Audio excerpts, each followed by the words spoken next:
నా పేరు అనుమల మీనా. ప్రతి సంవత్సరం ఇదే బాధ, ప్రతి సంవత్సరం ఇదే బాధ.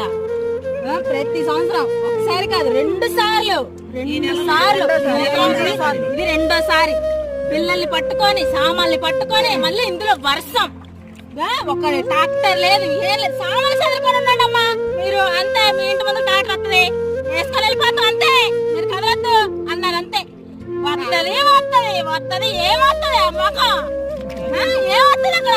ఏమీ రాదు. చచ్చినట్టు ఇక్కడ నుండి పిల్లల్ని వేసుకొని సామాన్లు మోసుకొని బిచ్చి పైన ఇంతవరకు ఒక్కడు కూడా రాలేదు. ఒక్కడంటే ఒక్కడు కూడా రాలేదు, ఏ అధికారి కూడా రాలేదు. ఎందుకు చేతకానాలు? ఓట్లకు మాత్రం అందరూ వస్తారు అడుక్కోవడానికి. ఇప్పుడు అక్కడ కూడా కనబడరా? ఇన్ని ఇల్లు మునిగిపోయినాయి, మా ఇల్లులన్నీ మునిగిపోయినాయి సార్. ఒక్కలంటే ఒక్కలు తినడానికి తిన్నారా? లేదా లేదు, వెళ్ళిపోయారా?